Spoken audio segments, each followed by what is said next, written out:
So when I introduce the session while the microphone's being set up here, so my name is Ben Crawford. I'm the CEO of a global company based in London named Cum Laude. And among other things, we are consultants to many of the largest companies in the world around their strategy for domain names. And we're here today to speak in particular about a big change that's happening to the internet around new top-level domains. I guess there are four main advantages to companies in getting their .brand TLD. And just to be clear what this means, as Mert was saying, up until 2012 there was .com and .net, but now there's also .Microsoft, .Gucci, .HSBC. And next year there will be the possibility for more companies to achieve that position at the highest level of the internet. The first advantage here is this is a new type of intellectual property. It's universal and it's unique. So unlike trademarks, where there are 200 different jurisdictions and in each one 45 different categories of trademarks, so literally thousands of people can own the same trademark, unlike traditional domain names where there are thousands of possible endings, only one entity can own a .brand and they own it in perpetuity. And it works on every browser and for the internet all over the world. So that also secondarily means for customers, you know with absolute certainty that if a domain name ends with the brand you're looking for, it is the company that you are trying to connect with on the internet. Whereas .com and .tr domain names, many different companies could obtain the brand name in a domain. This isn't possible in .brands. I think the third important thing is for marketeers, it's the end of having to try and find that special word on the internet, a two-letter domain name, a dictionary word, a city name. It's almost impossible to get under a .com or a .net or even a .xyz or a .online these days. But if you own your own .brand, they're all available. You can register anything you like. And lastly, owning your own .brand really makes the information security team very happy, because it means for any mission critical thing on the internet you have, your company controls that technically from one end to another without any reliance on a third party. Well, thank you. That's very useful information. And since we have some fintech startups as well as some banks and finance related companies in Webrazi, I think the security part, cybersecurity, is really important. So Ben, what are the costs involved in this? I mean the CapEx and OpEx, and how does the ROI compare to using legacy GTLDs like .com, .net, and so on? Well, it's completely different.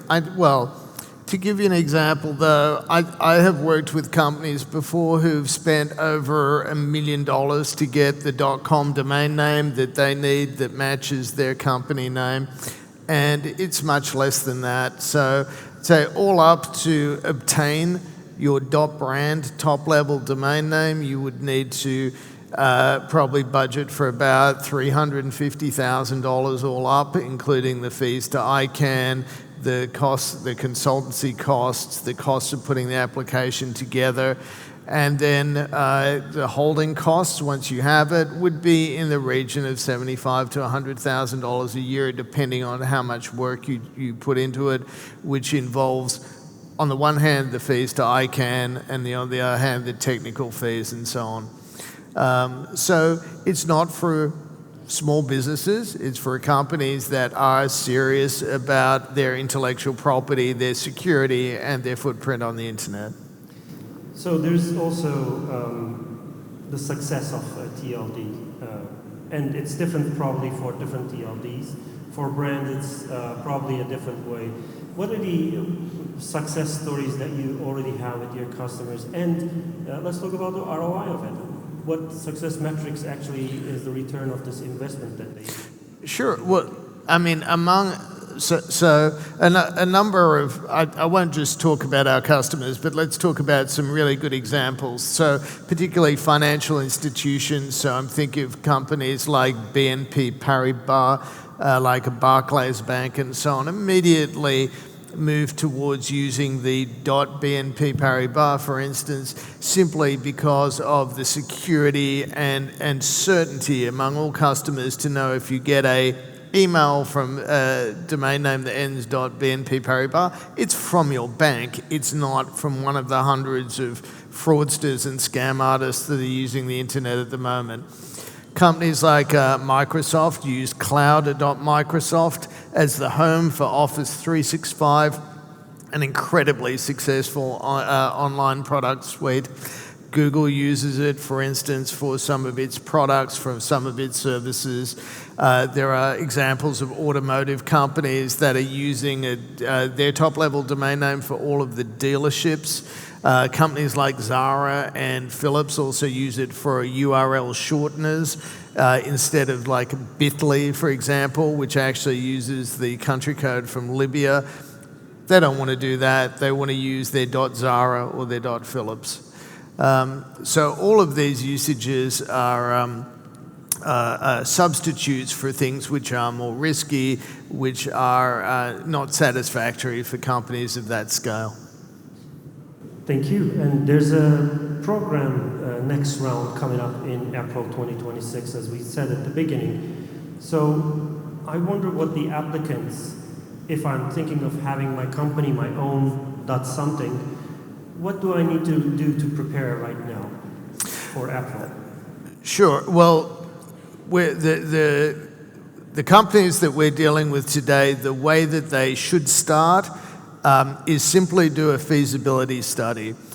Get a consultant like our company in to have a look at the brand name, at the .brand that you want, and give you a report on are you able to get it? There's a lot of rules that prevent some companies getting it or make it very difficult for them to get it. How much will it cost?